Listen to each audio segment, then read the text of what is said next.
The following production is part of the Play Some Video Games podcast network.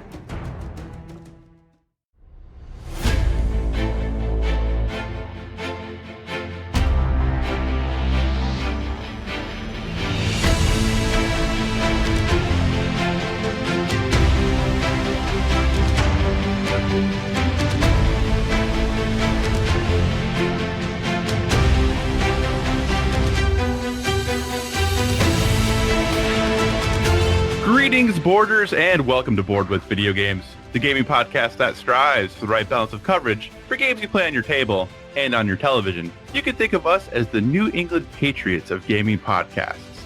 We're a proud member of the PSVG Podcast Network and thrilled to be part of the Dice Tower Network as well. I'm one of your hosts, Kyle, and joining me on this co-op adventure, the Julian Edelman to my Rob Gronkowski. Josh, how are you doing this morning? Well, I'm glad I had to make you read that. It hurt my heart a little bit. But yeah, I was like, whoa, what's going on? Well, at least Rob Gronkowski, you're retired. That's exactly what Josh said. You said that right before we started. I'm doing well. I have to say, I don't know. Are you familiar with Pink Fong? Have you heard of this? No? Okay. Well, I'll tell you. For our guests, I have a 2-year-old. So we try to make sure our screen time is limited to educational stuff like Sesame Street and things like that, where he's learning numbers, ABCs. Well, when the grandparents watch him, they like to let him watch pretty much whatever he wants. And my brother introduced them to Pink Fong, which is the company who makes Baby Shark, but they also have about, 1,000 other videos that are the exact same formula. And that was our morning this morning. It has been a nightmare of shark weddings and shark school and shark everything you could imagine, ripping off every song you've ever heard. So it's been a fun morning. Yeah.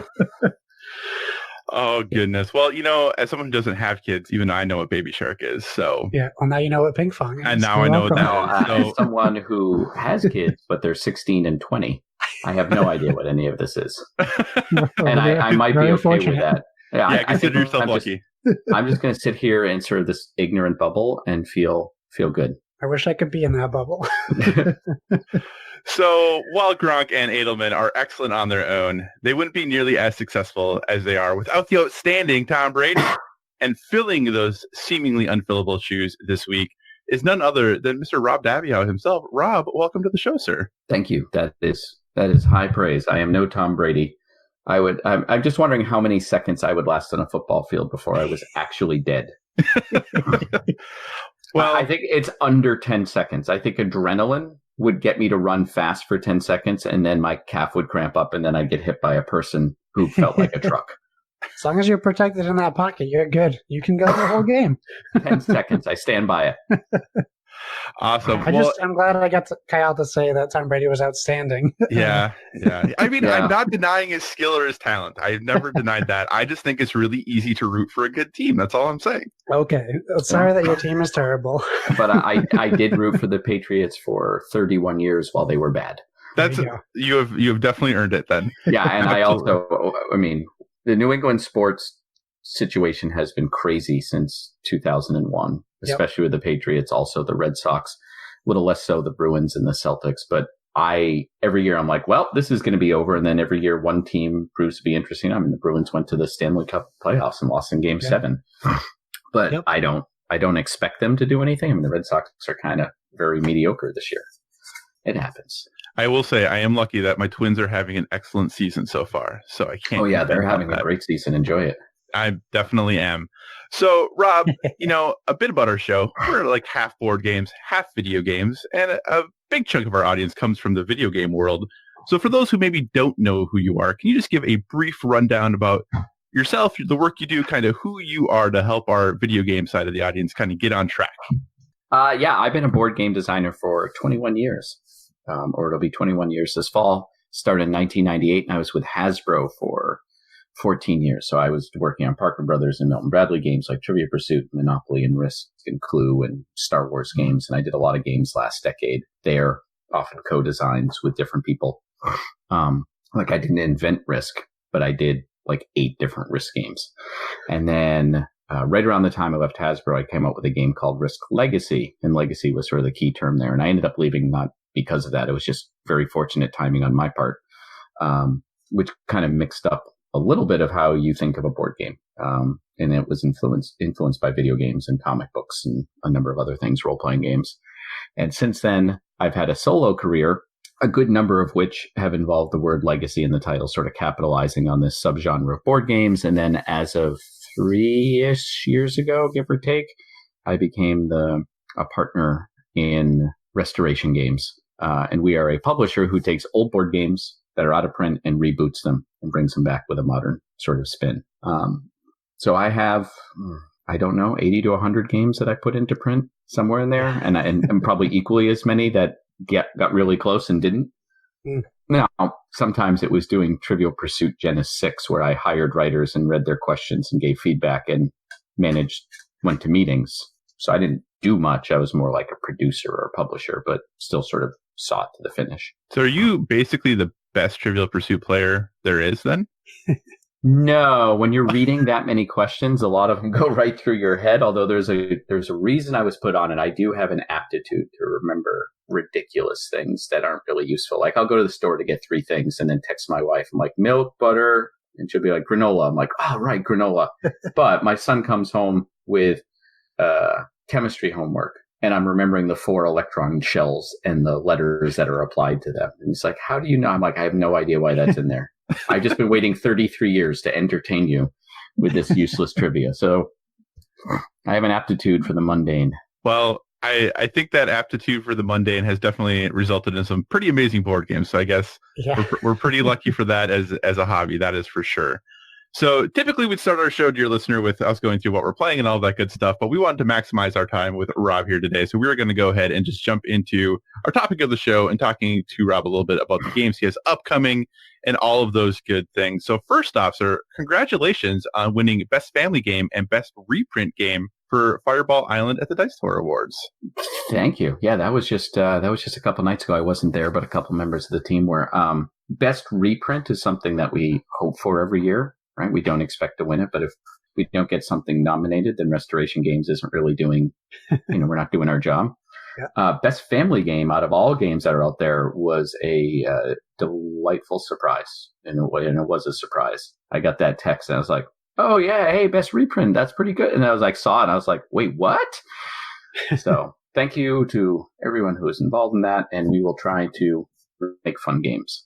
I will say, I was playing Fireball Island with my partner last night, and she handily defeated me. It wasn't even close. It was pretty embarrassing, actually, how poorly I did. Yeah. And I was not thinking very family-friendly things at that moment. I will just say. Well, I was a little disappointed. It's an interesting game. I mean, it is a take-that game, which I usually don't design a lot of, but the whole point is getting hit in the head with a marble and knocked over. Like it reaches a sublime Wile E. Coyote sort of feel to it. That makes me feel good, right? Because it's like so bad, like you're signing up for it. But yeah, no, there's a lot of things that can just go wrong if you play Fireball Island and it's 4 players. Often just 3 people have a very close score, and then one person has like 2 points. Like they just they were that character in the movie. Realizing they're nowhere near the helicopter at the end. Yeah. Well, we do have an expansion coming out called Spider Springs, which does address a couple of those things. We give another way off the island. There's like a peninsula that comes off the back of the island. Like when you stack the 3 trays, there's sort of these holes underneath that we gave you cardboard to block them. Mm-hmm. If you don't block the one opposite the helicopter, there's a peninsula that comes out that you can go down and you can collect eggs, and there's this whole thing, but also there's these spiders and sort of this trampoline launcher that if they land in a certain place, like in the crevice that's in there, they can be put anywhere on the island. So if someone's in the lead, you can just surround them by spiders, and if they move, they have to take the spiders, and they're worth -1 point. So hopefully people will use them if someone's doing really well and running for the helicopter, and then there's 8 spiders in front of them. It'll force them to go around so you can catch up. And there's a back way off the island. You can get into the submarine pen and exit off the back.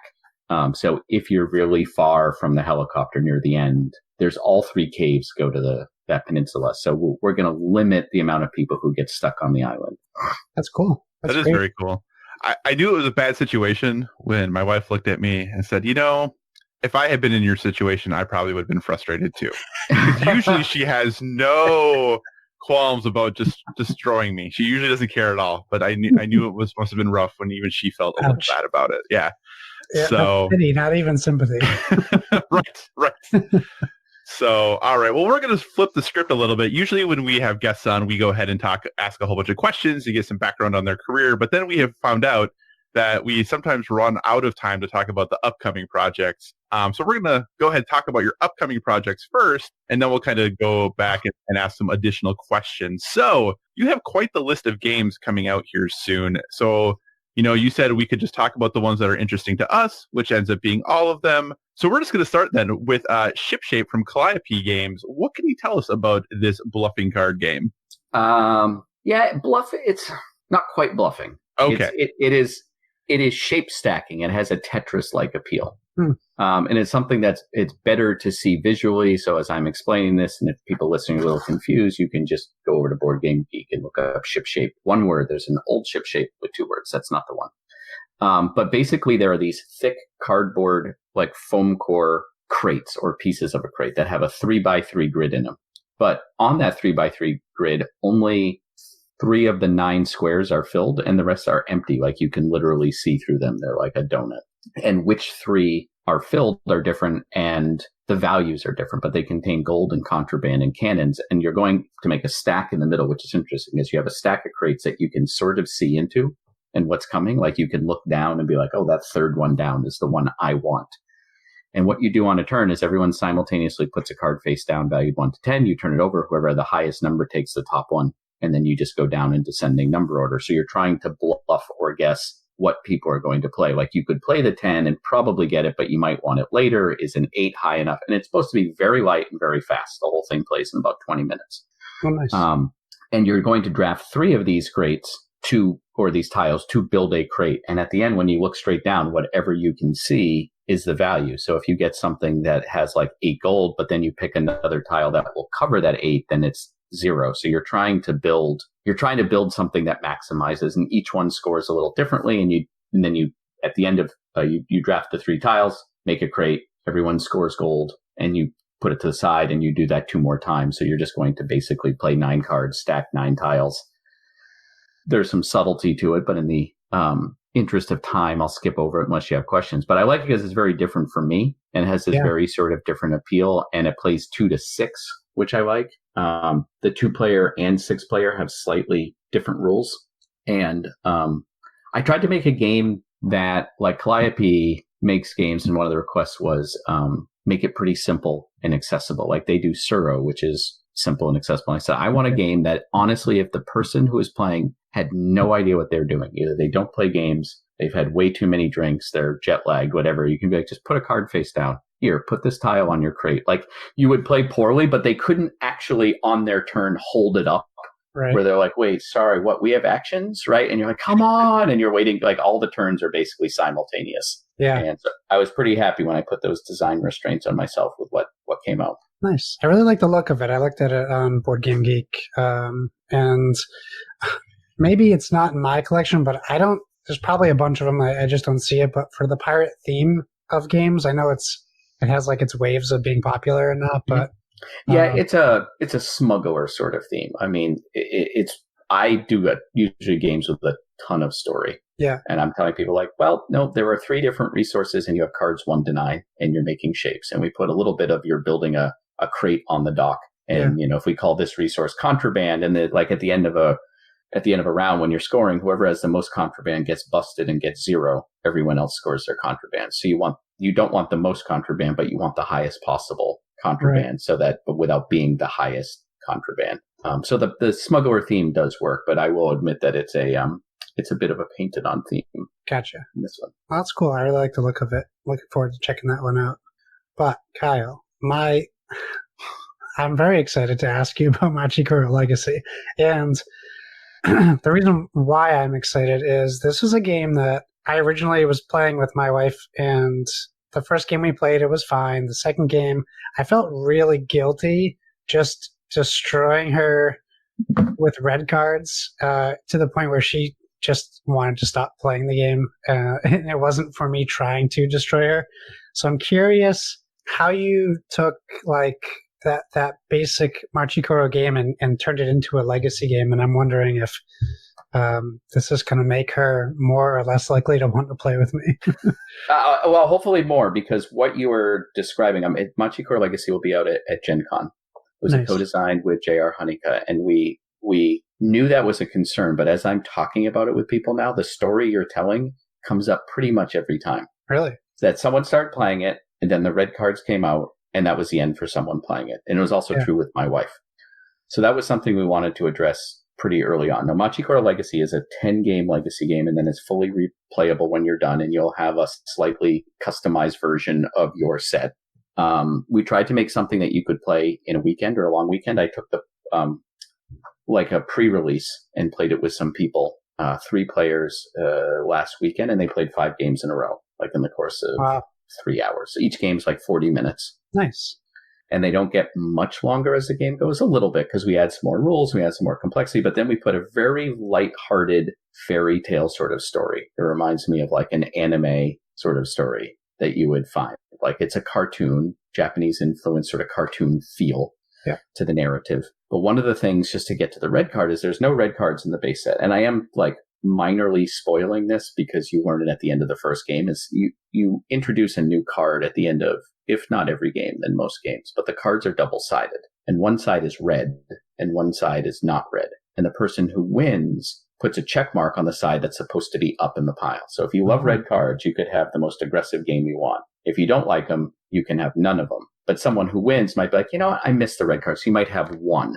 And then there's other things that we put in there. And then there's some other stuff that happens in the story that will sort of mix some things up. And you might get some red cards for like a game and then they go away because it's a legacy story and different things happen. But yeah, if people who are like, I liked Machikoro, but I didn't like the take that aspect of it, there is a way to very much minimize it in Machikoro Legacy where you can just play in a more peaceful, harmonious sort of environment. That's great. She'll be thrilled to hear that. That's great. That's great. How did you get together with Pandasaurus on this one? Did they like reach out to you? It's been a few years. I believe they reached out to me and they asked. I think my first thought is, well, that can't be a legacy game. Yeah. And I bought the game and I played it. I was like, okay, it ticks the first box, which is a relatively simple engine that can be made more complex, like for a legacy game. If you already start with something very complex, where does it go from there? So you need something that you feel like if I got this game and someone said, can you make a couple expansions, that I could. Right. But I was like, what's the story? And then I started looking at the art, and then JR and I started talking about it. We just said we were going to kind of work on it together. And it was just late at night, and we just started getting silly with it. We're like, look at this, like where there's like something flying through the air in this picture, and there's like a rocket ship on the cover. We're like, what is going on in this world? And we just started talking about it, and we just started being silly, and all of a sudden, like the fact that like this game didn't have to take itself seriously, that it could be like, look at it, it looks like a cartoon. It looks like something you would see if you were staying in a hotel in Tokyo. This is the art style that would come on. And we're like, well, what kind of story would they tell? And it was just kind of from there we took off. And also, if you think about it, Machikoro is kind of like my first craps game, right? You're placing bets on numbers. And we were like, well, what are some other real easy sort of things that you might find in a casino that we could kind of do for subsystems that would come out? And that's, you start putting those things together, and then it came together like, you know, I don't want to say relatively easy, but relatively straightforward. Gotcha. Right? We didn't get stuck for a year or something, or have to throw away the whole prototype. Very cool. So, you know, Restoration Games wants to bring old games back, give them a second chance. And one of those that you have coming out soon is Unmatched Battle of Legends, which the name Unmatched might not ring bells for folks, but it's very possible that Star Wars Epic Duels rings bells for folks. So what can you tell us about Unmatched? Oh, Unmatched has been getting, very grateful for this, some good buzz. Yeah. Both at Origins and Dice Tower Con. Star Wars Epic Duels was a game that I worked on with Craig Van Ness. We did a lot of games together last decade at Hasbro, and it was a tie-in battling miniatures game to go with the release of Attack of the Clones in 2002. And being a Hasbro game and being a movie tie-in, we made it like very straightforward and very simple. And we got Lucas to agree it could be anyone battles anyone. So you can have Anakin Skywalker, the character from episode 2, battle Darth Vader, like, his older self. And Luke can battle Han. And we're like, well, that was kind of fun. And we put it out, and people still talk about it. And there were fan decks that came out, and there's communities. And it's always been this background of here's a simple card-driven skirmish game. And so when we were looking for a game to bring back, we always say like it has to be out of print for 15 years and a couple other things and, accessible and have a fan base. And someone said, what about Epic Duels? And I was like, well, it has to be 15 years. And someone said, oh, it's been 15 years. I'm like, oh, I'm old, right? Like, oh no, how did that happen? And then I was like, okay, well, we can't get the Star Wars license. What do we go from there? And what would I do differently? And then I reached out to Craig, and he had left Hasbro. And we're like, hey man, do you, this was our game together. Do you mind? And he was like, nope. That's all cool. I'm doing my own thing. So then we sat down, and it was, some of the design team at Restoration. We started rebuilding it, and we just kind of made it a more modern design. I mean, I think the design for Epic Duels was very good in its simplicity, but it's probably a little too simple to be selling at Gen Con and places. So we moved stuff up like a quarter step. But the idea is you get a figure. Sometimes they a hero, sometimes they have sidekicks, sometimes they don't. Often they do. You get a deck of cards, which encapsulates that hero and sidekicks. You pick a battle board, and you get things like hit point markers. And occasionally someone will have a token, and you just fight. And so you're like, who's going to win? And we have a set coming up called Robin Hood versus Bigfoot. It's just a battle in the woods. But then you can take Bigfoot and bring him to a character from Battle of Legends like King Arthur. And you're like, King Arthur versus Bigfoot on a castle. Yeah. And so we have a set of 4 coming out, which is King Arthur, Sinbad the Sailor, Medusa, and Alice in Wonderland. But Alice is sort of a steampunk badass who's been trapped in Wonderland for a while and found the Vorpal blade. And then we have Robin Hood versus Bigfoot. And also we partnered with Mondo Games, the people who did The Thing at Outpost. I always get the number wrong. 51. Yeah. They do a lot of licensed stuff. So they're bringing the licenses. So we're going to sell some. We design them together and we work together, but sometimes it'll just come out through them and sometimes it'll come out for us. Like we're releasing half the line. So they have, at Gen Con, we have a promo, which is Bruce Lee. So Bruce Lee and Bigfoot can go head to head. We have announced a few other things we have coming. We have the Buffy the Vampire Slayer license that'll be out next year. So we haven't exactly said which characters will be in there because we need to get all the licensing approval, but we do have Buffy. And we have another license, which should be announced at Comic-Con next week, 2 weeks from now, somewhere, whenever Comic-Con is. That'll actually be out or before Buffy. And then we have another game called Cobble and Fog, which is all characters from London in the 1890s. So you have the Invisible Man and Dracula and Sherlock Holmes and Jekyll and Hyde. Wow. So that's awesome. So, I love the art. Yeah. And then Mondo started out and continues to be like a collectible company that does a lot of movie stuff. So they do posters and all sorts of, and they have these amazing artists. They do a lot of limited print run posters, and they're part of the Alamo Draft House movie theater chain, and they sell stuff there. So they're bringing these artists who aren't game artists, and there's nothing wrong with game artists, but these are like poster artists who think about things in a very different way. And so the art on this has just turned out to be amazing. Yeah, it's incredible. It catches your eye immediately. And it reminds me because Mondo does really nice vinyl covers for records. That always catches my eye. And when I saw Unmatched and I didn't put together how many games Mondo Games does until I started looking into them. Because I thought this was like unique for them. Like this was their first game. But regardless of that, just looking at even the cover of Unmatched just looks incredible. The art and the minis are good. Like this type of thing that there was 2 companies who put a lot of love and care into it. And I'm really excited. Like at the beginning, there'll be 7 figures. And then hopefully by Gen Con next year, we'll be up to like 20 different figures, which means you have a lot of different combinations of battles that you can do. And we're starting to do more interesting things with the battlefields themselves, right? The ones at the beginning, we've done this thing. We repurposed a line of sight rule that was in I'm drawing a blank on the name. It'll come back to me. A game that Fantasy Flight did in the early 2000s. And so we figured out line of sight for you. So like line of sight's very straightforward. We wanted it to be like Tannhauser. There it is. Oh yeah. We sort of like started from there, and we credit the rule book as being like, thank you, Tannhauser, for the inspiration for line of sight. You're not arguing about line of sight. It's all pretty straightforward, and there's only 30 cards, but people have been saying, hey, this character really feels different from that character. And I looked, and despite the fact that they have 9 cards that are common with each other, and only 21 uniques. And so I'm really excited. We're going to have a bunch of them at the booth. And if you're going to Gen Con, there's this new thing that Board Game Geek is doing, which I am going to promote because I think it's going to be good for all publishers. You can go to the entry on BGG and pre-order it, and it'll just be in pay, and it'll just be held for you at the booth. You don't have to run and get there like Thursday morning. You can just be like, here's my name. I bought this. We look on the list. You're like, thank you, and just give you your game. Wow. Some companies like us say like, hey, you need to get it by like Sunday at this time, because then if you don't, like we have the right to sell it, and if you still show up later, we'll find a way to give you a game. Yeah. It is so hard as a publisher of knowing how many games to bring to a convention. You don't want to end up selling out, and you certainly don't want to end up shipping 500 games and then selling 100 and then paying to ship 400 games back, because then by the time you sell them, all your profit's been spent on trucks and pallets. Yeah.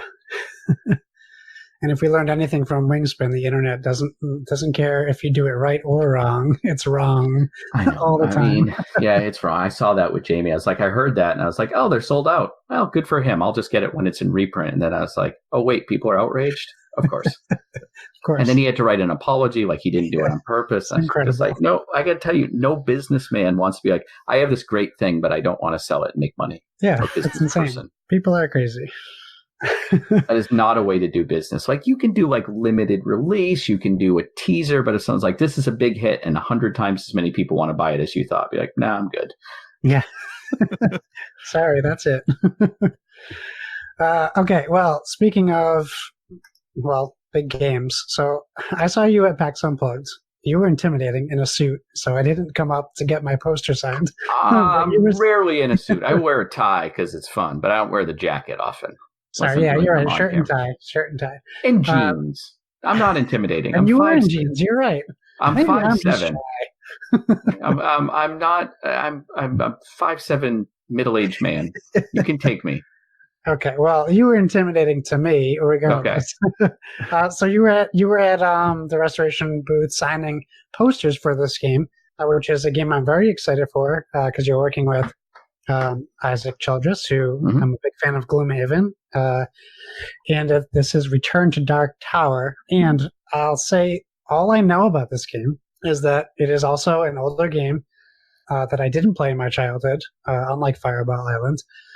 It had an electronic aspect to the game, and there was a tower in the middle of it. Is that correct? Yeah, you pretty much nailed it. You just wrote the design brief we looked at 2 years ago. So can you tell us about your approaching this and maybe how this even started? Yeah. Well, I also like to tell people especially people who like don't play a lot of board games, this is not the Stephen King Dark Tower. Yeah. This predates that. In 1981, Milton Bradley put out a game called Dark Tower, which was very Dungeons and Dragons feeling. And this was like sort of the height of D&D becoming a pop culture phase in the early 80s. It's having a nice renaissance now, but this was a time when everyone went from like the 70s, it was a nerd game, and then it sort of took off from about 1980 to 84. So anything that was vaguely fantasy themed, and Tolkien took off then as a result or because of it or alongside it. So that everything was really hot. So 1981, there was this game, and it was 1 to 4 players. First of all, you could play 1 player. The big draw was it had an electronic tower in the middle that would guide play. It basically kept track of your inventory, rolled dice, and did event cards. But in 1981, with sounds and buttons and lights, and it was like a slideshow and things turned inside it, it was sort of amazing pinnacle of technology. Now it has, and it just became huge. It was $70 or $80, which is like $200 to $225 in today's dollars. Yeah. And Orson Welles did the commercial, and like this was a big to do, and it kind of took off. And it was the type of thing where if you had one, all the kids would come to your house, and if you didn't have one, you'd find someone who did. A lot of downtime by today's gameplay. It was like 4-player solitaire for the most part. You could slightly interact, but when it was your turn, the tower would face you, and I would hear beeps and boops. Oh. But I wouldn't really get to do much. Perfectly appropriate at the time. Like, So we sort of took that, and then it went away. There was like a lawsuit, and it was expensive to make, even at $70, and eventually it was very popular and then disappeared. So it did create scarcity, not because the publisher wanted it to, but because they were sort of like various business issues made it go out of print. It had been in the top 3 of our request list at Restoration Game. You can go to restorationgames.com. I'll drop a plug and just be like, I would like to see this game. And we look at it every couple months and see what games are, top tier, second tier, hidden gems. This was constantly up there. And it took us a while to untangle the rights and how we were going to do it. And then we talked to Isaac, and we were lucky to sign him on to be a designer like the month Gloomhaven came out before it became Gloomhaven. So we spent like 2 years working on it, and we're like, getting ready at Gen Con, we should have a couple announcements, hopefully a Kickstarter date, and start to show what we're doing and how the tower works. So I'll be a little elliptical today, other than we weren't going to just make the original game. First of all, it's a co-op instead of a competitive. Like, the tower was destroyed and it's coming back to life, and you realize the 4 kingdoms around it have to unite to face a common threat. So it's sort of 4 players against a mechanical tower in the middle. We weren't just going to put like lights and button pushes in there, because that's an awful way to spend money in 2019. It is also, the tower is not just a phone holder, which everyone, including myself, thought was going to be the answer, because then you just leave the plastic tower in the box, and then you're playing Dark Tower and there's no tower. So there will be an app, and the app will facilitate parts of play. We want to make sure that you're not like glued to your phone. We just want to be able to do some interesting dynamic things. And the fact that the original game had electronics, we felt like it should have it here. You will have plenty of pieces on the board and decisions to make. And the tower itself will be somewhat electronic, but more mechanical. And it will be paired to your phone with Bluetooth. So the phone will know what the tower is doing, and the tower will know what you're doing on the phone. And so we create this sort of triangle I'm talking about with experience. I wanted every piece of this triangle to be very important, so you couldn't leave any part of it in the box, and no part took over. Like, it's really an app game, but there's this tower thing in the middle, or there's a tower and app, and I guess there's pieces, but you can leave them off, right? Getting those to work and what the tower did took like 1.5 years. And now we have a design that goes around it. There's parts I think are working very well. There's parts that are still rough. It's being play tested this weekend a lot at Dice Tower Con. It's got some designers playing it, so I'm sure there'll be notes coming back where they will point out everything that we're doing wrong, which will hurt, and then I'll get over it and make it better. And provided that their notes are mild and pleasant and easily fixable, I think we'll be in a good place to start talking about, our launch plan. If the notes come back and say like start over, which I don't expect, then we'll have to reevaluate. But it's an epic. It's got fantasy feel. We're going a little bit different. We're going like Eastern European into Persia for some of our inspiration. A lot of fantasy is drawn from Tolkien and Norse mythology and Germanic and British. And the original Dark Tower had a bazaar, which is sort of Middle Eastern. Yeah. And it had a dragon, which is from a lot of cultures. And it had a Pegasus, which is from Greece. And so and brigands, like in tricorn hats, which looks British. And we're like, oh, so this looks like the original game was at some sort of crossroads. Wherever it was where a lot of cultures came together. Yeah. So we said, where is that here? And we said, Turkey. Turkey is actually a place where in a lot of East-West African culture, we said, let's pick Turkey as our point, expand outward, and start looking at the names and myths and cultures there. Now, it is a fantasy world, but you're not going to see an elf and a dwarf, I don't think, because that's outside our bubble. You might see something that's like a forest creature, but it'll have a slightly different name. So there'll be dynamically generated quests. There's things to kill. There's things that can kill you. It'll be great. Nice. That sounds awesome. Obviously, I'm really impressed at the games that Restoration is kind of pulling out and bringing back to new life. And another one of those games that you have is Conspiracy, the Solomon Gambit, which is based off of a game from the early 70s, right? Yeah, it's called Conspiracy. We added the Solomon Gambit. It's named after the original designer, Eric Solomon. And also it helps differentiate it in the database of, BGG and other places. Conspiracy is a different game. It's not as flashy. I like it. It does feel like an early 70s spy thriller, like 3 Days of the Condor. It's got a lot of cat and mouse type stuff. That is out now. We'll be pushing it and promoting it a little more at Gen Con. It is a game for 2 to 4 players. Takes about 40 minutes. And what's interesting is you've got a map of Europe.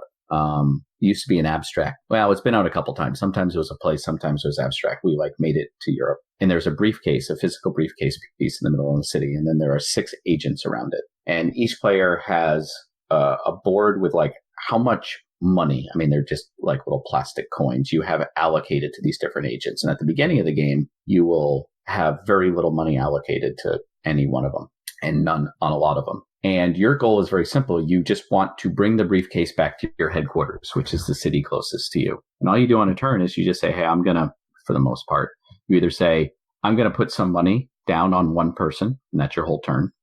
Or you say, I'm going to move a person, and you try to move them to a city. And that's pretty straightforward. If I can just move the briefcase to me, it's probably only going to be 3 moves to get there.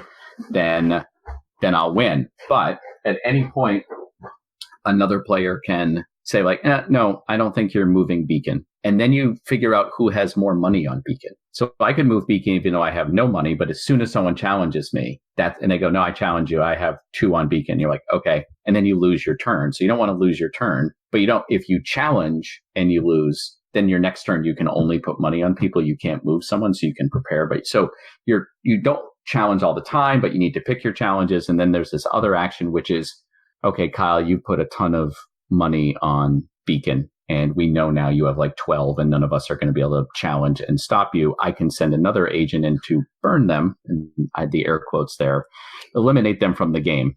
You can decide if it's burn or assassinate or whatever. You're eliminating them from the game. So if you put too much money on someone, everyone goes, oh, and then send someone in to get rid of them, which usually happens. You go from 6 to 5 to 4 to 3 agents, and then there's 3 agents left, and people have spent their money, and then they're like, aha, and then you have the last left. You have the most left on the key person, and you bring the briefcase home.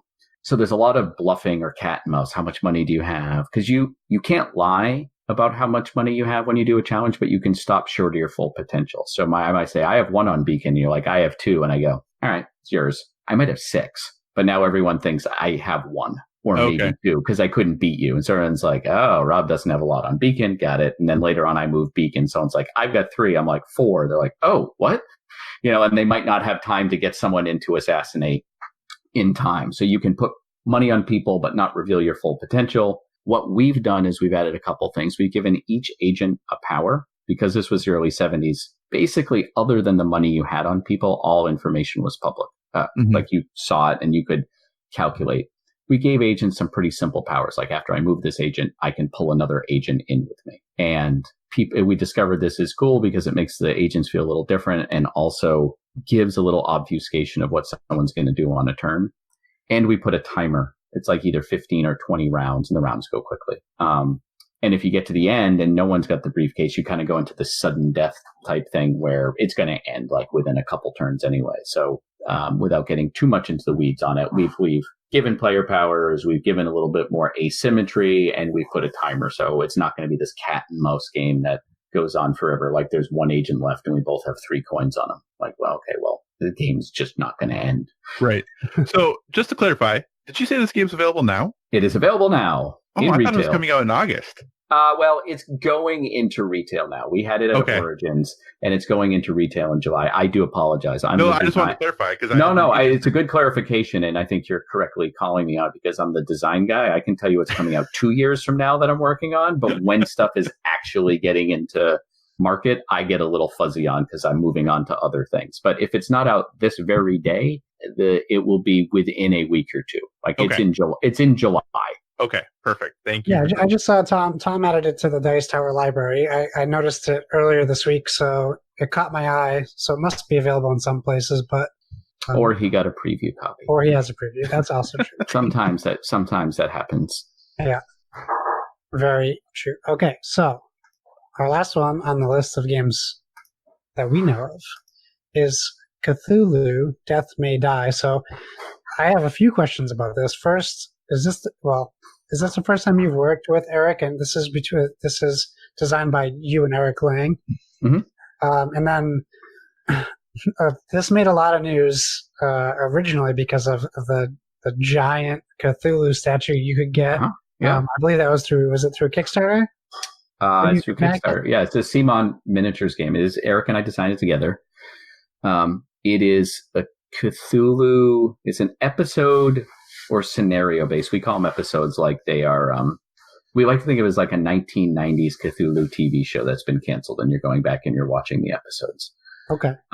So there are 6 scenarios in the first season with different investigators and people you can play in specific scenarios, and then 6 scenarios in the second season, and then there's some lost episodes of stuff that was left on the cutting room floor, like the monster of the week that turned out to be not very good, or not that very good, like too weird for TV.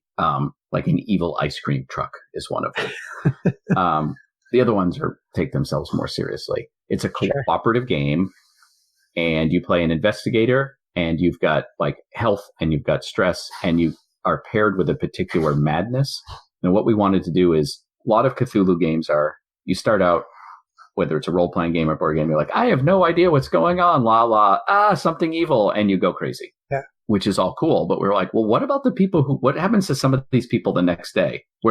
Do some of these people go, all right, I got my act back together. I'm a little bit touched in the head by this, but like, what happens if you've leveled up and you can handle it and you can use your madness as a power now? And so we set these investigators are sort of the veteran people who are like, not everyone can take it. I can take it. And in fact, the more my insanity goes off, the more I can actually do amazing things. So as you level up, you start having these manic sort of insane episodes, but you get more dice and you do things. So you would love to be as perfectly mad as possible without getting to the snapping point, which is cool. And I would just like to say, we're using the word insanity and madness within the realm of Cthulhu.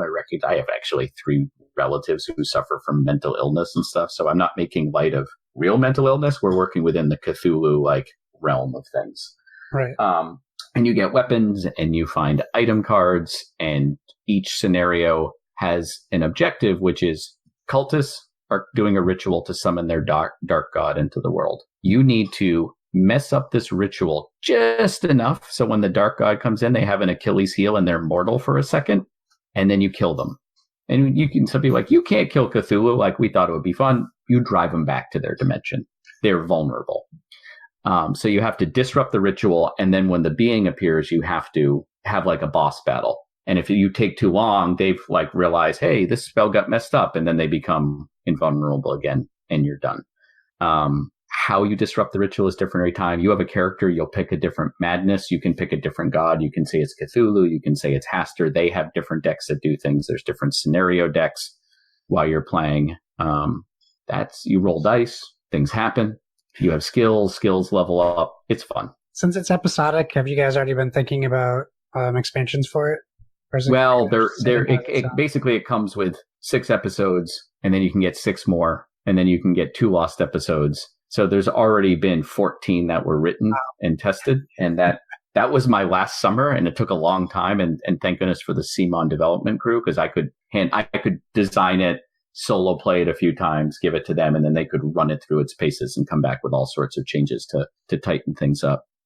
The toddler size Cthulhu is actually its own scenario. You can buy that. And actually, it was mostly Eric and the CMON people, because I didn't have a copy, wrote a scenario that plays around it. I was a little bit on Skype, like, that looks good, but I didn't get a chance to play with one. So that's like a bonus extra 15th scenario, where instead of disrupting the ritual, you jump through the portal and go to the space between spaces, like where the elder god is starting to emerge, and like, we're just taking the battle to him or her or it, nice. Whatever it is. That caused a lot of controversy on the Kickstarter. I think it's super cool. I don't know that I have anywhere in my house for it, but I thought it was cool that something like that. Yeah, I saw it last year at Gen Con. It's the last time I've seen a demo of that. That is, I think it'll be shown at Gen Con this year, and it's going to start rolling out to Kickstarter backers, and then I think it'll be in full retail before the end of the year, probably around Essen, so sometime in October or November. The tariffs, which were pending and then didn't happen, just caused a lot of disruptions in the supply chain across the whole industry, and this one probably got delayed a month or 2 because of that. So. Yeah, well, luckily we avoided those for now. Yeah. But I can imagine how stressful that must have been for everyone in the industry. Yeah, I spent way too many times in meetings talking about that and making contingency plans. All right. Well, hey, we're kind of getting close to the end of our time with you. So we are going to pick a few of the absolute juiciest questions that we prepared for you. All right, let's do this. None of these will be softballs. They're all going to be hard-hitting, deep, impactful questions. And I'm going to let Josh go ahead and start us off. Well, actually, I added a question, and it's not very hard-hitting at all. So Betrayal at House on the Hill is like one of my all-time favorite games. It's just a game that I feel like I can bring to the table for anyone, and I find it's almost different every time I play it, which is what I love about it. I just wanted to know if you could tell us a little bit about how that game was conceived and what it was like to work on that project. Sure. I was sort of the middle part of a chain of people. So Hasbro bought Avalon Hill right before I started in 1998, and I guess the original Avalon Hill was looking at this game by Dr. Bruce Glasgow was the designer. He's a professor, I want to say like in Virginia area, North Carolina, somewhere in there. And somewhere along the line, the prototype got lost, which was just crushing because making one of those is a huge pain, especially in 1998. So he eventually made another one, and it landed on my desk in 2000. And my boss said, evaluate this, which happened all the time at Hasbro. Here's something from inventory. He said, we're not sure if we're going to make it lighter and make it like a Parker Brothers spooky board game, or put it in the new Avalon Hill line. And I played it and I was like, this is amazing. I've never seen anything like this. The mechanisms were quite different. Like the dice were different. Like you still roll dice and you still found, but like there were 6 floors to the house, not 3. It was like a basement, and you had tiles in your hand. And one of the tiles was the traitor tile. So you knew you were the traitor before the haunt even started. And then when you went through a room, you would play a tile from your hand to say which room it was. Like you had some knowledge of the house. Like, oh, I want to go to the kitchen. I have the kitchen. I can go down. I could only play it on a certain floor. So I then spent about 18 months kind of going back and forth between simplifying it or streamlining it, and made a number of the changes, like splitting the haunt book into 2 and having the person read them separately. Because before, you'd all read them together because the traitor tile might still be in the deck, or a person might not have said it yet. So every haunt had a hidden traitor rules in it. So did some significant development work. I try very much not to take design credit for it, but I sort of transformed what was a really cool idea into something that could be a little more mainstream. I think that what Bruce had designed was exactly perfect for the Avalon Hill of the mid-90s. It was crunchier and a little grittier and had some more tactical decisions. And I said, I want to make this a little more of a short story generator. Then during that time, Hasbro bought Wizards of the Coast, and they moved the Avalon Hill line over there because it was a better fit for them. And this game went with them. And it was like sort of almost done for me, although I knew it needed a lot of playtesting. And then Mike Selinker and the group there picked it up and spent about a year doing some tweaks and refinements and playtesting and polishing. And they had removed some of the stuff I had put in that was still like too much. So they even like cut even more away and smoothed it out. And then it came out in 2004.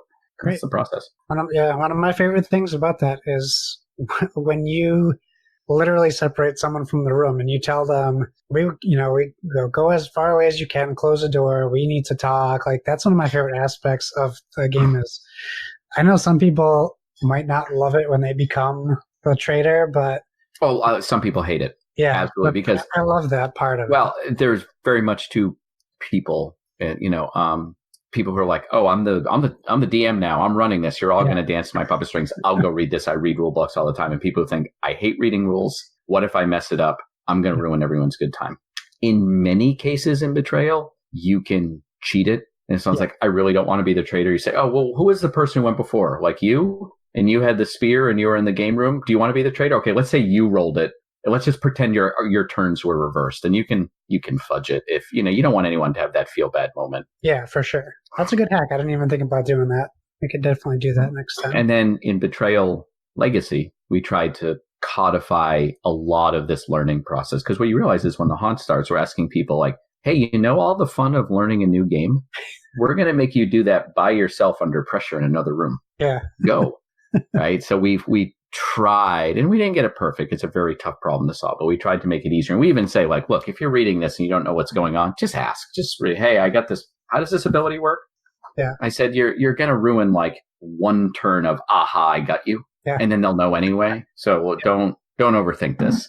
But that continues to be my favorite game some version of Betrayal, whether it's the original, might be the original, still my favorite game that I ever worked on because it first showed me how different a game can be. Yeah. And I was 15 months into being a game designer, and that landed on my desk, and it was like, okay, this is not Looney Tunes Monopoly.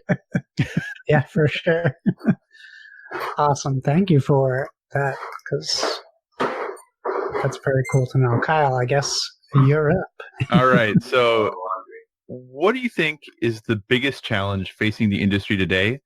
And in your multiple roles, both as, kind of a business owner, a publisher, a designer, how do you work to overcome those? And what do you think the future holds moving forward? Are we truly going to see less games? That kind of seems to be the trend of we're going to see less games with hoping for a bigger return.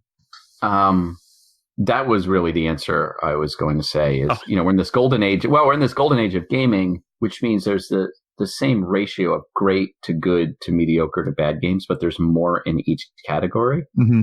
And the idea of the play it, I like it, move on to the next thing just keeps accelerating, and it's becoming harder and harder for publishers and designers to make a living. Like we went through a long list of games I made today. Like, these are the number you have to do so that one of them might do all right. And a game that would have been like Seven Wonders, I don't know, 8 or 10 years ago or something. That was the game and sold very well for 3 years. That same game right now would be the game for 3 months. Yeah, that's true. And I know some publishers who say, and it's not with Wingspan, but so it's like, I had this hit game. It was great. It sold out really quickly. And people are like, are you going to reprint? They're like, no, by the time it comes back in market in 5 months, people have moved on and it'll sit in a warehouse.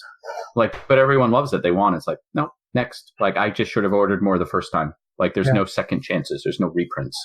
Wow. And we see that with Downforce, which is a game we had for restoration. Like, everyone really likes it. The price point's good. We have expansions, and we sold through pretty quickly, and we did a reprint. And it's just anemic, the difference between the first game and the second. I'm probably selling at 5% of the rate it was before. Dang. Okay. Nothing changed. Actually, it didn't even really go out of print for like more than a month or two. We saw it coming, and we reordered, and then it just everyone's like, moving on.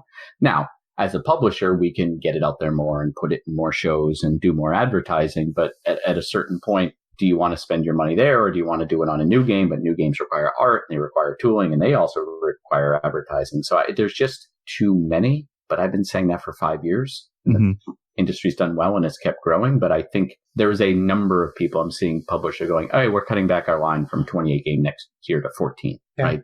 It's just too much stuff is being thrown against the wall, and people are placing fewer bets. Kind of a follow-up to that. Obviously, games like Downforce and others, expansions are huge. Getting additional content and things that you can attach to that base game is something very prevalent in the board game industry. Is the attach rate, if you want to look at it from that perspective, good? Is there a high percentage of people who buy a base game and then go on to buy expansions? Is that why we see so many of them? Well, it's about, recognizable brands. I can do Downforce, and then I can do another $20 game that I have to explain. But if I have a Downforce expansion for $20 and you go, oh, I played Downforce. So two things might happen. You'll buy it, and you'll never get a one-to-one buy-in. But oftentimes, and I don't have the numbers at my fingertips, but I know talking about this with like Matt Leacock on Pandemic, sometimes when an expansion comes out, it boosts the main game. Like, people see a game in 3 expansions or 4 expansions, and they see it on the shelf. They go, ooh, there's a lot of these Pandemic games. I've never played them. I'll start with this one. This one seems to be the starting one. So sometimes it's almost like a profitable ad for the main game. Okay. So if you sell them, that's great. And people do want to, but you see the base game go up as a result of a new expansion comes out, because it just gives it a legitimacy. Like, well, if this is a line, it's got to be good. Clearly it has to be good. All right. So Josh, why don't you take our final listener question, which I know Rob kind of responded to on Twitter, but we'll wrap up with that just to make sure that our listeners are getting their questions asked. So Rob, if your answer is the same on Twitter, we had a Twitter question and we had a question on our Discord. Okay. So since you answered our Twitter one, I'll ask the Discord one, and if it's the same answer, I'm going to ask you some questions about the 2 games you listed. Okay. So Kevin Austin from our Discord asked, he says, the good old standard, if you could work with one video game license in the board game realm, what would it be and why? So the interesting thing is, I don't play many video games. I have nothing against them. I had the slightly awkward realization last year when I bought the Spider-Man game for the PlayStation that my Twitch skills which were never good, are so bad now that there's many games where they assume you have a baseline knowledge of the controllers and like, oh, the bumper always does this and the D-pad always does that. That's just like the language of it that I play with my son. He's like, do this, hit this, hit X. And I'm like, looking at the control. Oh, I die. It's like, why are you looking? I'm like, I don't know which one X is. Yep. So I tend to play like puzzlers like Baba Is You and sort of things right now. And I played more video games when I was a kid. Like I was very much caught up in it. Decided I was going to be a Macintosh guy from like 1988. So missed most of the video games of the 90s and then had kids. And like I got a lot going on. Like I watch my friends play and I enjoy watching it. I just don't play many myself.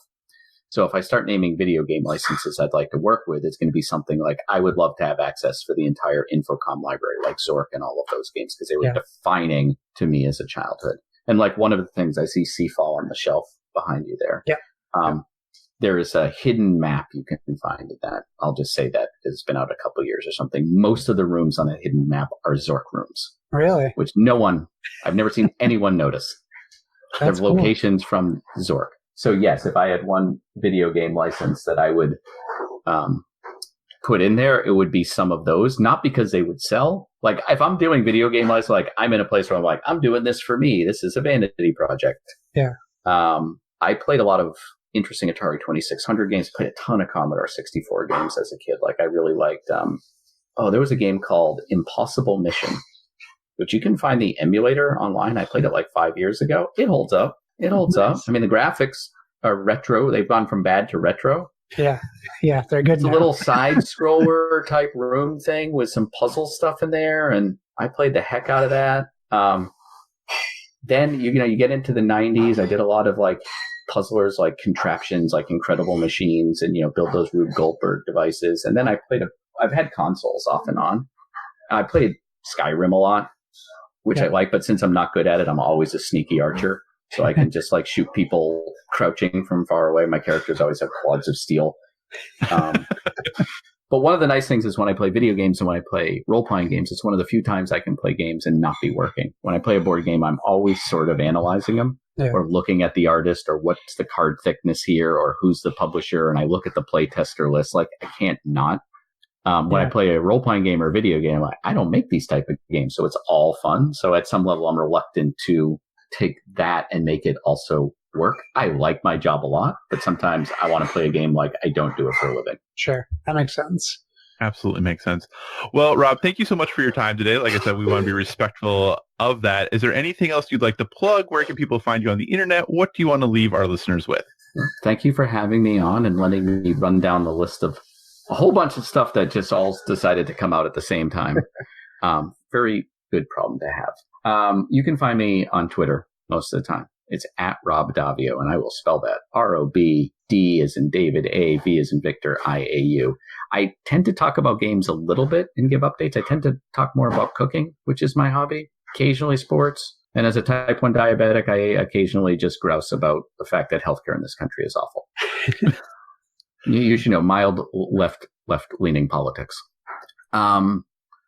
Restoration Games, which I talked about, is one of my companies. And you can go in there and see what games we have coming out. You can buy stuff from our merchandise store if you want a poster or a mug or something that you're like unmatched. We're going to try to, because the art's so good, we're going to try to get some merchandise for that. And also request games that you want to see. I'm at many or most of the big conventions. And that's where you find me. And then other than that, you'd have to show up at my house, which would be weird. So don't do that. Excellent. Well, thank you so much, sir, for joining us today. We truly appreciate it. All right. Thank you. All right, and big thanks again to Rob Daviau for being on our show. We truly appreciate it. But hey, we still have a little bit of time, so we're going to go ahead and talk about some of the things that we've been playing this week. So Josh, what have you been playing on your tabletop, sir? Well, I played two things.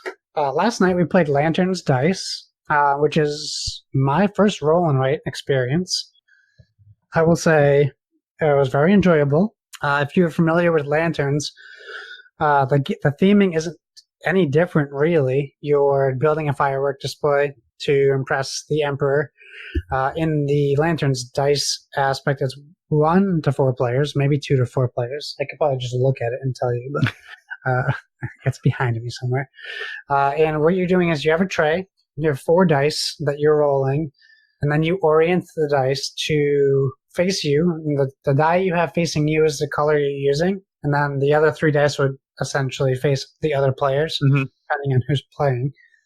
And you have a pad in front of you, which shows like a water display, and you're filling in the colors that you're getting to eventually shade in tiles to then place firework displays on. Those are tokens that look like Tetris pieces, so square, L, C, shape, all these different designs. And you're trying to get the most points. You get points by surrounding boats, or filling in squares, or having the biggest display, although you score your second biggest display. So it's not like Ticket to Ride where you get points for the longest route. You get points for your second longest route, which is tricky. It's played over 10 turns. If you're only playing 2 players, you take out a couple of extra turns. You'd be playing with more players. It's very fun. It's a super easy recommendation for me. Easy to learn, easy to play. It'll be fun to play with 4 players. I'll bring this on vacation with me next week, so we'll play with the family. So that gets a good recommendation, high recommendation for me. And then Weave is something that we played last week. Weave is it's a role-playing game played with an app, and all the players use the app. You build your character in the Weave app. It uses a tarot card system where like you shuffle a deck and you're dealt cards to build your character. And like I got like one of them was like the tortoise, and like as I'm picking the tortoise, it's like you pick from these backstories we're giving you the options to choose from as you shape your character. So like I picked like the decorated war hero, and it's based on the person who creates the game. We'll call him the general manager instead of the dungeon master. They choose the story. So we chose Solar Age. There's a bunch of different ones. Solar Age is like almost like a Mass Effect-y kind of story, even Firefly. So because we were in Solar Age, the option I had was so Decorated War Hero comes up for Solar Age, and it says like you're fighting at the Battle of Phobos, led to you receiving public honors. You have a beautiful badge given to you by your homeworld's government, and your anointment is a point of great pride. Most military types will recognize and respect the hero for which you are. So as that is one of my character's 4 backstories, I am encouraged to use that in our dealings with people in the game. Now, I also had 2 other people with me, so I also have to use that to work with them because their backstories may be working against mine. My buddy was a robot. He was also the captain of our ship. So we had the difficulty of him not understanding how human empathy works, per se. So, he looks human, but he does not have these human qualities. So he's just in it for his motivations. We're also trying to navigate this story our general manager is taking us through. Our game master, not general manager. It's retail ideology. And then we had another guy in our party who was an archangel, who was very much religious type, and he doesn't want to have combat or anything like that involved in the story. So he's trying to avoid it at all costs. So it was super interesting, and I had an amazingly fun time playing this game. It is completely unique to anything I've ever done before, even way different than my one time playing Pathfinder. We played this whole story. It ended when it ended because of time. This is a game where you can have it be 1 play session or 14 or 400. It's totally up to the game master. And really we just stopped because he's like, and then we didn't stop at a conclusion. We stopped with a giant spaceship appearing over our heads. And he's like, and that's it, after we defeated maybe a mini boss. It was really fun. I took the most damage of our group. We got into these really funny bickering arguments, like me arguing with the robot over what is right and wrong while the archangel is just sitting there trying to solve things while we're literally arguing on the battlefield. And it was super interesting, and we laughed. So it was awesome. I can't wait to play more Weave, whether we continue with Solar Age or try one of the other stories. And a lot of credit goes out to my buddy Joe, who was the game master, because he put so much of himself into the story. He was acting out how characters would respond. You know, he gets a guideline, but he has to basically write this story to an extent, and he did a great job. I couldn't tell you what was in Weave and what wasn't. That's how good he blended the story together. So if you're curious about Weave, if you have any interest in RPGs or RPG light games, this is a no-brainer. I picked it up for him as a gift at PAX Unplugged. I think I got it for like $20 less than retail, so I don't want to say what retail is, but I think it's 30 retail. Okay, I paid 30. Maybe it was going higher at one point. And then Geek and Sundry does Weave Society, which you can probably find on YouTube if you're curious what a game looks like. You could probably watch someone play it too. But you know what? 2 winners. I'm very excited to have played 2 great games that I enjoy. So those are my games, Kyle. Very awesome. So I played, as I mentioned in our interview with Rob, I did play Fireball Island finally. I suck at it. I'm really bad. And it might just be a situation where I got really unlucky, and there definitely was situations where my partner was not going easy on me, and I always struggle a little bit in these style of games where, you know, you in Fireball Island, if you're not familiar with how it works, is you have a hand of cards, you play a card, and then on that card you move a certain number of spaces, and then you can take the action if you want to. After you do that, you draw a new card. That's what your turn is. But it gets really frustrating when your hand is full of cards that say move 4 spaces and you can take extra treasures, which is great that if you're by spots that you can get a lot of treasures, but are really, really bad because you have to get snapshots to once you have a complete set of snapshots, then you can actually leave the island, and that's what triggers the end game. That's what triggers scoring and all of these things. So when all of your cards are really low value for movement, and I'm moving 4 and she's moving 12, it makes it very challenging to try to get everything done. And that's just kind of the nature of those games. That's the way it works sometimes. But she was not taking it easy on me, and I absolutely got destroyed. I still had fun while I was playing it, and I was trying very hard to make her day very bad, but it didn't go well. She destroyed me. But we just played the base game. I do have all the expansions that are currently out. So the plan is next time we play, we're going to incorporate 1, 2, 3, maybe all the expansions. We'll see, because there's 3 expansions that add stuff into the game as far as additional things on the board, or there's one that actually has an additional board. But then there's one other expansion that just adds more cards. So I have all 4 of those. So we're just going to decide how much we want to go ahead and add to them.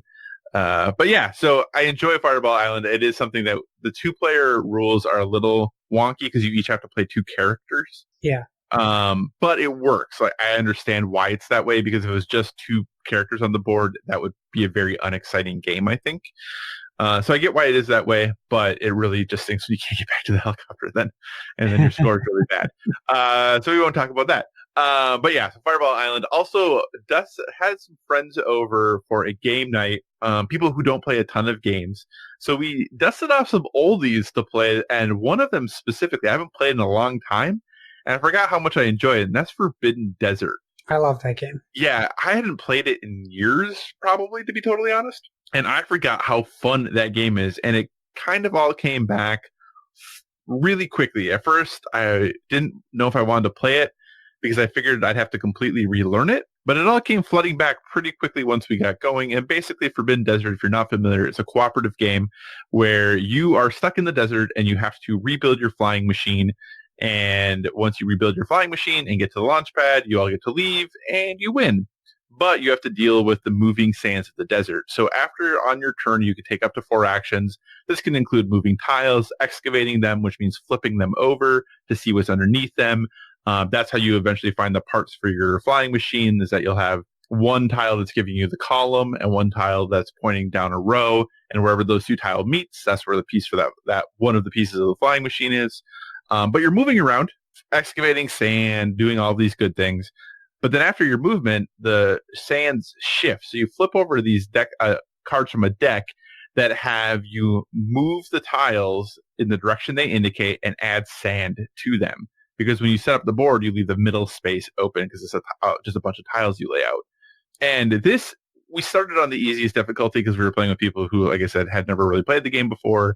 But even on that easiest difficulty, at first, the first few turns, things seem like they're going to be totally fine. But things can get out of hand pretty quickly if the deck is rough to you. There's variable player powers, so every character has different abilities that they're able to do. Sometimes you can move diagonally. Sometimes you can carry extra water, give water to people. You can move through tiles that are impassable because if they get too much sand on them, typically you can't go through those tiles, but some characters can.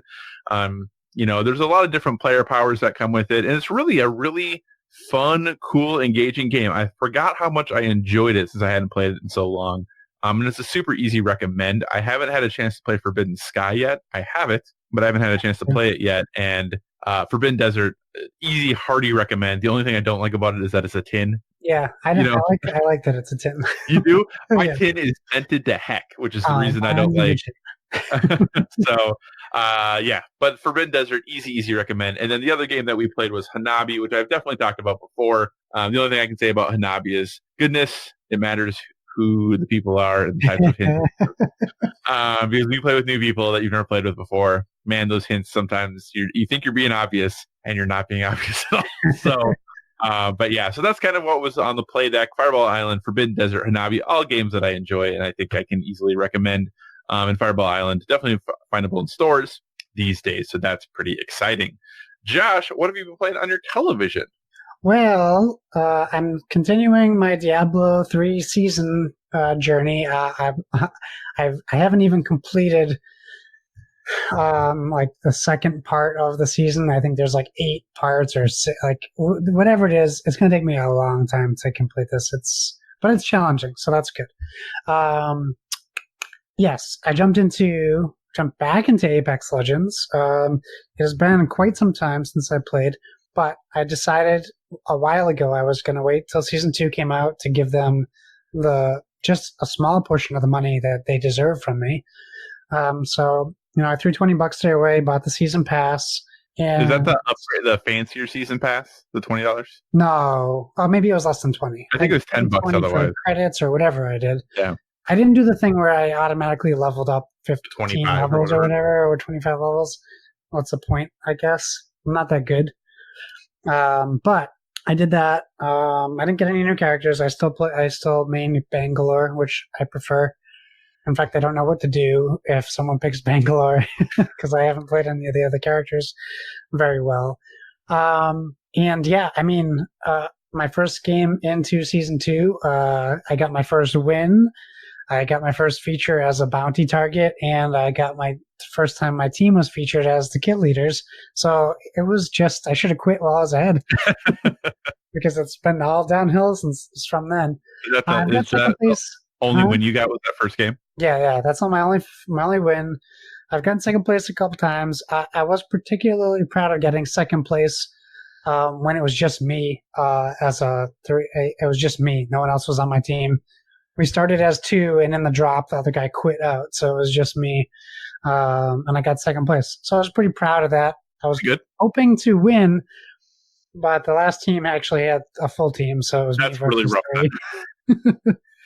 And then the biggest surprise is Pummel Party, which I've been playing on PC. Pummel Party is a game I saw on Smosh Games, which is a channel I've discovered through. They got picked up by Mythical Entertainment, which is Rhett and Link from GMM, bought Smosh.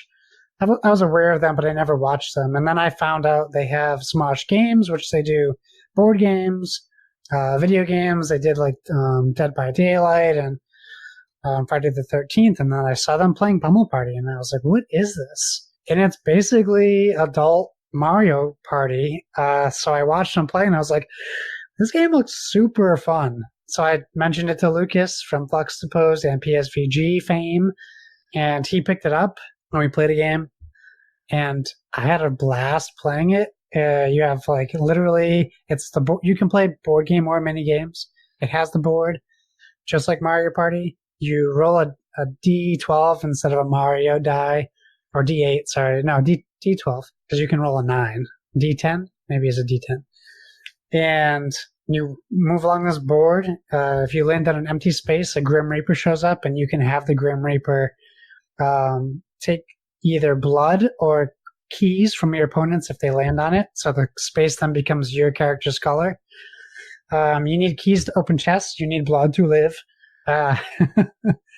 You get items just like Mario Party, but some of these items are cactus, where it's like a shield. A wrecking ball, which you can summon to just hit any of your opponents and literally sends them flying off the board. An eggplant, which is a eggplant bomb. It rolls towards your opponent. You can blow them up. A shotgun, which blows them away. If your opponent runs out of health, they respawn in a graveyard, which could be way farther away from a treasure chest or right next to one. You never really know. The mini games are crazy. They're fun. They're Mario Party-esque. Some of them are more adult themed as far as violence goes. Some of them are hitting keys to make musical notes, which is very much like a Mario Party.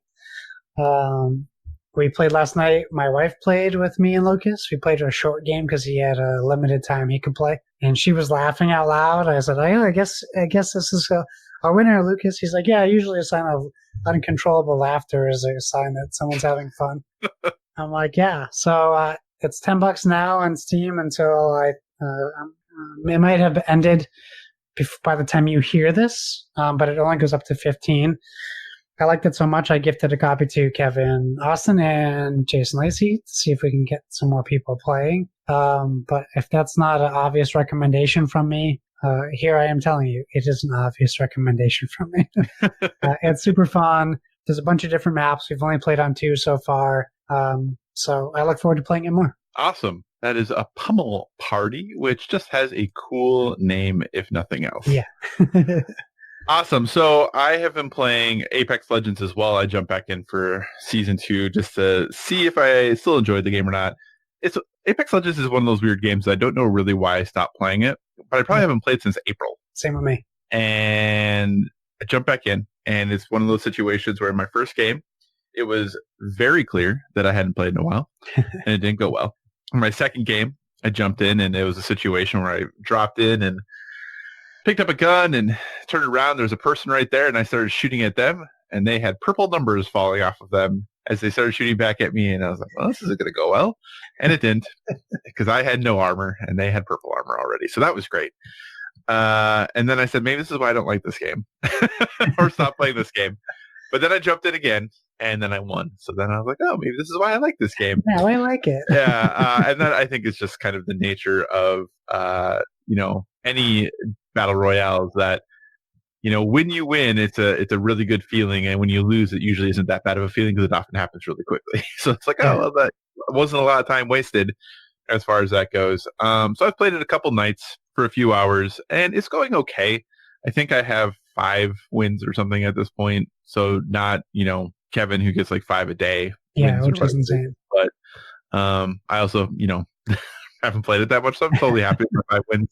I don't know how much I'll continue to play it. I enjoy it. It's fun. I don't know. There's just something about it. It's definitely the Battle Royale I enjoy the most. I think the struggle that I have with the game is I am really good at medium distance combat.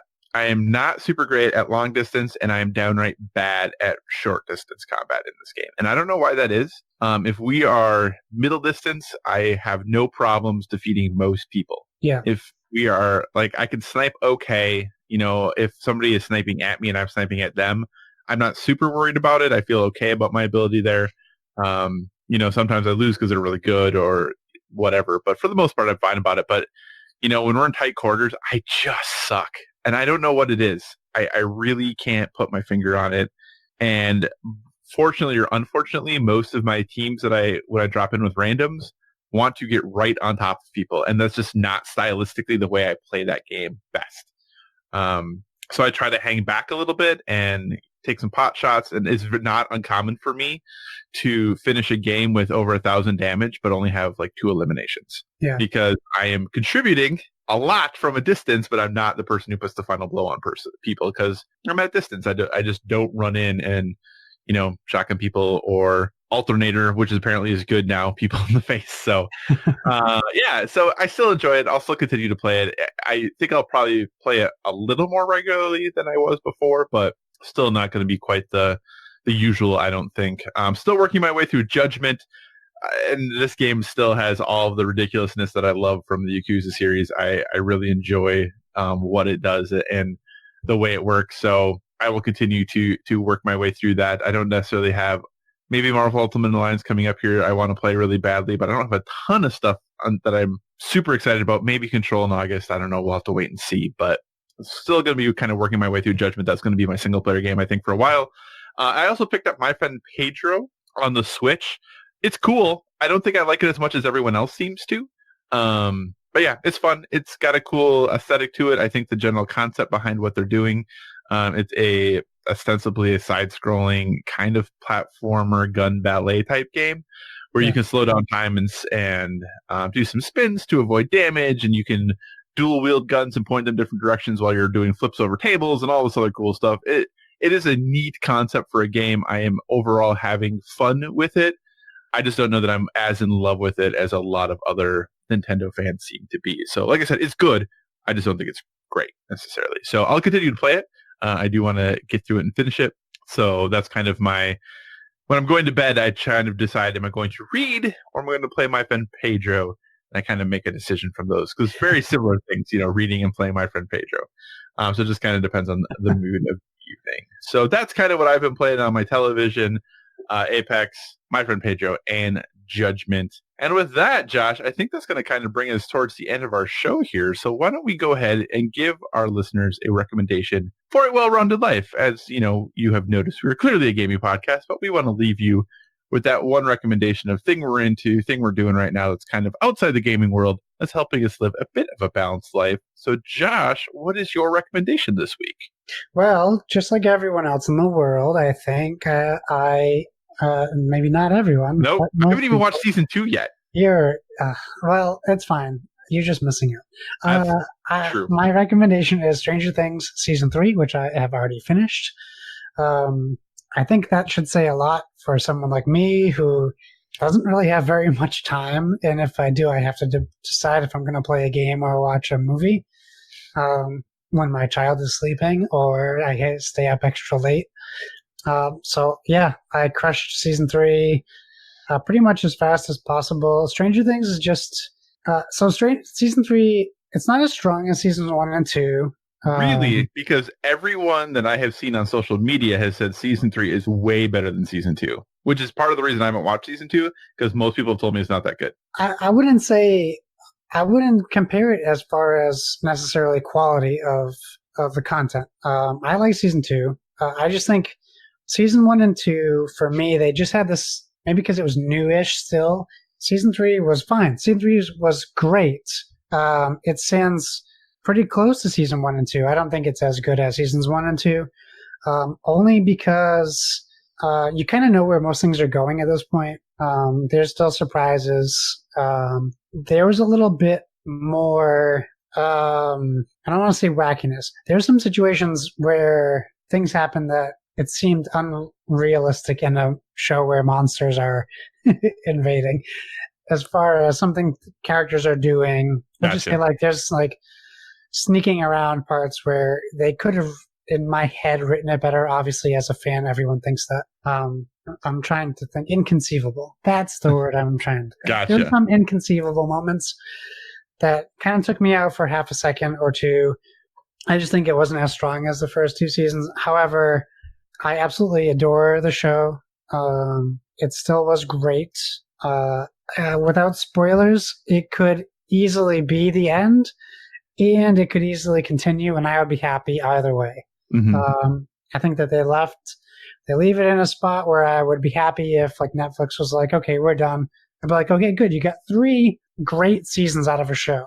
Or they could be like, we're going to do season 4. I'd be like, okay, great. Another I'm excited for another season. So I'll be happy either way where they go with this. But yeah, another great season. The character development on that show is great. There's still twists and turns, which I'm happy about. I'm just trying to be very careful about not spoiling anything because I know how much that bugs me. So yeah, if you like Stranger Things season 1, you should watch season 2. If you like season 2, you should watch season 3. If you haven't watched any seasons of Stranger Things, give it a shot.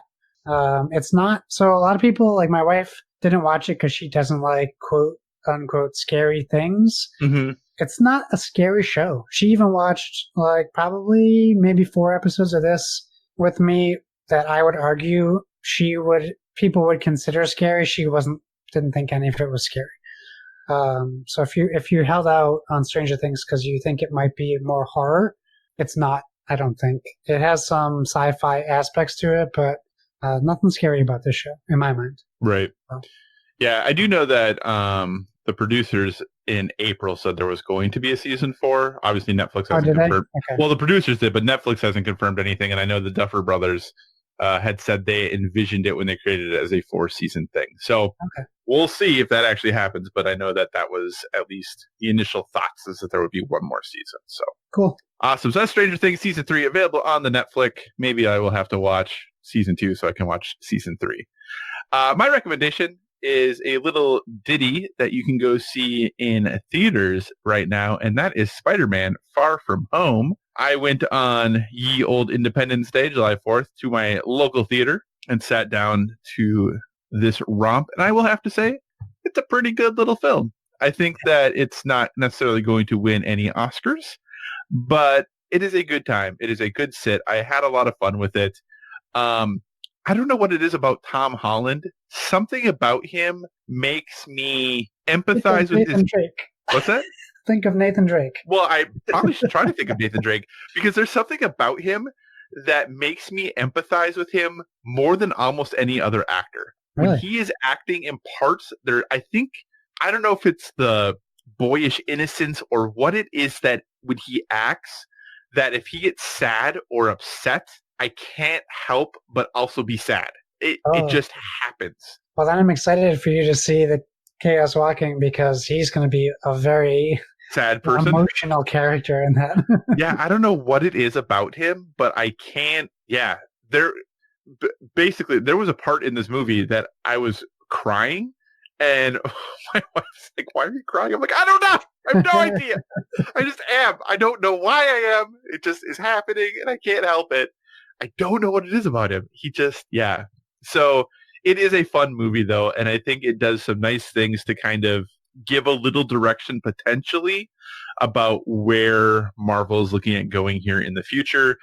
They also return with some end credit scenes, which obviously I won't spoil, but I think might vaguely point at maybe what's next. And obviously they have confirmed they are doing a Hall H panel at San Diego Comic-Con coming up here in a week or two, so we'll probably get some more information, I would assume, at that point as well, if they're deciding to do that panel. So, yeah, Spider-Man Far From Home, easy recommendation. It was a good time. Josh, with all of that, what do you say we wrap this show up? Let's do it. Thank you to Mr. Rob Daviau, first of all, for joining us. Then I will thank you for listening. You can find us on Twitter and Instagram at BoardWithVG. You can also find us on Facebook at facebook.com/BoardWithVG. So feel free to give us a 5-star rating over there. Also, if you want to communicate in the more long form, or you're just not feeling social media, please feel free to send us an email at boardwithvg@gmail.com. We tag all our stuff with that hashtag #boardwithVG. So please feel free to do the same and let us know what you're playing, what you're up to, all that fun life stuff. And whatever podcast service you are listening to us on, we encourage you to give us a stellar rating. That is whether you're downloading us from the PSVG feed, the Dice Tower Network feed, or our very own standalone Board with VG feed. You can find me on Xbox Live and PlayStation Network at Why So Serious. That's SIRRIUS. I'm also on Steam at JoshBones715. If you have Pummel Party, send me a message and we'll play together. Kyle, where can people find you? So you can find me at all the usual places: Twitter, Instagram, PlayStation Network, Xbox Live, Board Game Geek, all at Psychocross, CYCOCROSS. As always, if you have any suggestions for future topics, be sure to reach out to us on the social media because we want to talk about what you want to hear about. Again, big thank you to special guest Rob Daviau for being here. And dear listener, just note our schedule for the next 2 weeks will be consistent but unusual in the sense that we are recording this on a Sunday for release during the week of July 8th. And then Josh is going on vacation the week after that. So we're recording an episode on like the 10th for release the week of the 15th. So our next episode will be a little bit of an unusual episode because actually by the time you're listening to this, we'll have already recorded our next episode. So it's going to be a little more of an evergreen episode. We're going to not do news and all that good stuff. We're going to talk about our favorite games from the first half of the year. And we're going to play a game that Josh doesn't know about yet, but it's going to be great. Ooh. So that is what our next episode will be. And like I said, it'll just be a little evergreen, but we want to make sure we still got a release out for you that week. So again, thank you so much for listening, everyone. And as always, whether it be board games or video games, never stop gaming.